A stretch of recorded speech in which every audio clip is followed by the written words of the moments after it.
네, 두 번째 제가 오늘 여러분과 모실 주제는 6.3 보선, 보궐선거, 6.3 지방선거에 여러분 뭐 서울시장, 대구시장, 부산시장, 대구시장, 그 다음에 뭐 이런 등등만 경기지사 이런 것만 관심을 두고 있는 건 아니죠. 그 같이 일어나는 국회의원 재보궐선거, 특히 보선 지역이 굉장히 좀 늘어나고 있습니다. 최소한 7군데가 되는데 한동훈 어디에 거릴 것인가? 과연 갈 데는 있나? 이런 주제와 함께 여러분 모시겠습니다. 시작하기 전에 다시 구독, 좋아요, 그리고 알림 설정 부탁을 드립니다. 6.3 지방선거와 함께 치러지는 6.3 국회의원 재보궐선거 판이 점점 커지고 있죠. 뭐 이른바 미니 총선급이다 뭐 이렇게들 얘기하는데 오늘 24일 기준으로 해서 최소한 7곳입니다. 최소한 7곳. 그 표를 같이 보시면요. 원래 저기서 인천 계양을, 경기 평택을, 충남 아산을, 그리고 전북 군산 갑인데 요 네 군데는 이미 확정된 지역이에요. 거기에 이제 인천 연수갑, 경기 안산갑, 울산 남갑이 추가되어 있습니다. 여러분 보시면 아시겠지만 인천 계양을 이재명 대통령을 재선으로 만들어준 것, 그 전에 송영길 의원이 거의 5선 가까이 만들어준 지역, 전통적인 지금 집권 여당 강세 지역입니다. 네, 여기가 이제 대통령이 되면서 공석이 돼서 지금 여기에 누가 기웃거리고 있죠? 김남준, 네, 대통령 성남시장 때부터 대변인하고 비서실장하고 정말 대통령의 입으로, 손으로, 발로 뛰어다니던 그 김남준. 여기 최근에 대통령 청와대 대변인까지 시켰습니다. 바로 이렇게 정책 체급을 높여주기 위해서, 자기 후계로 삼기 위해서, 후계라고 하기까지는 그렇지만 자기 지역구를 물려주기 위해서라고 하는 해석이 많았죠. 김남준. 그리고 이제 최근에 이제 법원에서 무죄라고 하는 것은 사실은 이게 죄가 없다라고 하는 게 아니라 이제 이노선트하다는 게 아니라 not guilty, 유죄가 아니다라고 하는 거죠. 미국식으로 얘기하면 not guilty라고 합니다. 이노선트한 게 아니에요. 결백한 게 아니에요. 돈 봉투는 받았는데, 그런데 돈 봉투 받았다고 하는 증거 수집 자체가 좀 위법하기 때문에 이거를 증거 채택을 못 하겠어. 뭐 이런 건데, 어쨌든 송영길 이런 사람이 여기에 지금 들여다보고 있죠. 여기에 과연 한동훈이 나갈 수 있을까? 저는 불가능하다고 봅니다.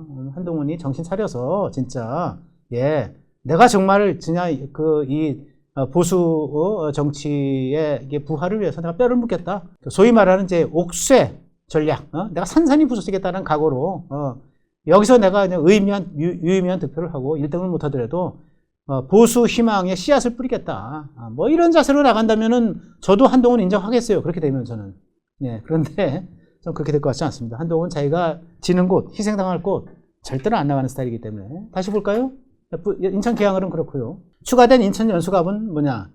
박찬대 민주당 의원이 인천시장 선거 이제 단독 전략 공천됐죠. 단독 공천이 됐습니다. 그래서 인천시장 나가기 때문에 인천 연수갑 여기에 이제 비게 되는데 여기는 인천 계양을보다는 조금 그래도 나은 지역이에요. 그러니까 국민의힘 입장에서 볼 때 거기는 이제 선수가 뒤바뀐 적이 있기 때문에 국민의힘이 되기도 하고 민주당 보수정당 진보정 이렇게 한 차례씩 뭐 하기도 하고 그랬었는데 그런데 여기 그럼 나갈까? 여기도 못 나갑니다. 왜 못 나가느냐? 여기는 인천 계양을과 연동되어 있습니다. 인천 계양을 왕의 자리에 김남준이 공천을 하면은 송영길이 어디로 가? 인천 연수갑으로 갑니다. 김남준이 인천 연수갑, 그래, 송영길 선배, 그래도 저기 우리 대통령, 자리, 그 보궐선거, 대통령 선거 2022년도 패하고 나서, 22년도 보궐선거 할 때, 의원 보궐선거 할 때, 그 자리 내밀어주고, 말도 안 되는 서울시장 출마해줘서, 우리 대통령 국회의원 배지 달아주고, 재선까지도 달아주고, 그리고 또 대통령 후보 만들어주고, 대통령 집권하게 해줬잖아. 고마워, 송영길 선배. 그럼 내가 인천 연수갑으로 갈게. 그럼 송영길은 계양으로 오죠. 그럼 한동훈 어디로 가? 갈 데가 없어요. 안 됩니다. 다시 볼까요? 경기 평택을, 여기 이제 재선거 지역인데, 이 재선거 지역은 이제 민주당의 이제 이병진 의원이 이제 선거법 위반 등등 혐의로 이제 의원직을 상실해서 재선거를 치르게 되는 지역입니다. 평택을, 여기는 그래도 해볼 만한 지역이에요. 그런데 여기 누가 나서? 국민의힘의 유이동 전 의원이 나섭니다. 유이동 의원이 여기서 3선인가를 했어요. 유이동 의원이 간단치 않은 선수입니다. 약간 한동훈과 약간 관계는 있다고 볼 수 있지만, 친한계로 완전히 분류될 수 있는 사람은 아니고요. 한동훈에게 물려주기 위해서 자기가 절차탕마, 절치부심, 뭐 해가지고 기다려왔던 이 재선거의 기회를 놓친다? 저는 그거 상상할 수 없습니다. 정치는 그렇게 하는 게 아닙니다. 유이동이 나오고 한동훈도 나온다? 그럼 민주당이 너무너무 가볍게 되는 지역이겠죠. 보시겠습니다.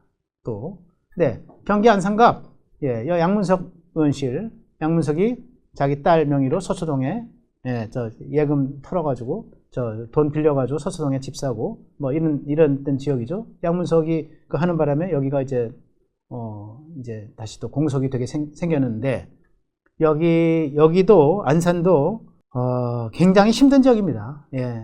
안산이 지금 전체 지역구가 안산, 가불병 및 세 군데가만 있을 텐데 여기가 전부 다 지금 민주당 의원들 당선 지역이고요. 그리고 여기는 또 국민의힘에 그 노리는 사람들이 있어요. 장성민 전 국회의원이죠. DJ 정부 때 호남 출신으로 DJ 정부 때 국정상황실장을 지낸 사람, 장성민 이런 사람들이 그래서 기다리고 있기 때문에 장성민 보통 사람 아닙니다. 그래서 죄송하지만 한동훈 가서 비빌 언덕이 없어요. 또 같이 보시겠습니다. 또 네. 그렇습니다. 충남 아산을 여기 강훈식 대통령 비서실장 지역구입니다. 여기도 충남 아산을 지금 대통령 비서실장으로 강훈식이 뭐 차기 총리가 된다. 뭐 다 충남 대전의 통합시가 되면은 거기 이제 통합광역시장으로 나가게 될지도 모른다. 뭐 이런 식의까지 얘기됐던 사람의 지역구예요. 과거는 어떨지 모르나 직전까지 어쨌든 여기서 국회의원을 했었고 지금 여기는 단단한 여권의 아성이 되어 있습니다. 여기 그리고 충남에 나간다는 건 상상하기 좀 어려운 상황 아닌가 좀 그렇게 생각이 들고요. 또 마저 보시겠습니다. 전북 군산김제 부안갑 전북에 나간다. 이거는 뭐 택도 없는 얘기라고 하는 건 설명하지 않아도 아시겠죠. 울산 남갑 김상훈 민주당 의원 울산시장 선거 출마로 사퇴를 하게 되는데 사퇴하면 울산 남갑에 나갈 수도 있겠죠. 울산 더군다나 안 됩니다. 김상우 국민의힘에서 민주당으로 넘어간 지역이고 거긴 이제 소위 이제 노동자 근로자들이 권리가 굉장히 강한 지역인데 울산에 별로 한동훈이 나갈 명분이 없어요. 네. 제가 볼 때는 이럴 건데 전부 나갈 곳이 없습니다. 그럼 한동훈이 어디를 기대하는가? 부산이나 대구 지역에서 추가 이제 보궐선거 지역이 나올 수 있겠죠. 부산 같으면 이제 전재수가 이제 만약에 민주당 의원이 되면 부산시장 후보가 되면은 부산 북갑에 나갈 수도 있겠다 생각할 수 있지만 부산 북갑은 서울의 강북 지역입니다. 굉장히 어려운 지역, 민주당의 강세 지역이고요. 여기서 이제 전재수가 부산시장 당선에 바람을 일으키려고 하는 지역인데 자기 지역구고 여기 나간다 불가능하고요. 해운대 같은 곳, 해운대는 아마 국민의힘에서 만약에 주진우 의원이 부산시장 후보가 되면 국민의힘에서 강력한 후보를 낼 겁니다. 그러면 여기도 표가 3분 되겠죠. 그렇게 되면 보수 야권표를 나눠 가지면 오히려 민주당 어부질이 얻을 수 있다. 뭐 대구도 마찬가지입니다. 대구에서 주호영이 지금 공선 컷오프 대구시장 후보 컷오프 돼가지고 이를 갈고 무소속 출마한다. 한동훈 앞세워서 무소속 출마한다고 하는데 주호영 플러스 한동훈 10%, 15% 봅니다, 저는. 대구는요, 배신자 되는 순간 끝나는 곳이 대구입니다. 그래서 뭐, 유승민, 지금까지 정치적, 죄송한 얘기지만 낭인이 되고 있지 않습니까? 네, 큰 곳이 대구입니다. 10%에서 15% 뺏어가면요, 여긴 김부겸이 됩니다. 그러면 출마해서 민주당 좋은 일 시켜줬다는 얘기 들으려고 한동훈은 그럴 수 있는 사람이 못 됩니다. 저는 아무 데도 갈 데가 없다. 한동훈이 갈 데가 하나도 없다. 그래서 저는 한동훈의 고심이 더욱더 깊어진다. 이렇게 생각합니다. 여러분 어떻게 보십니까?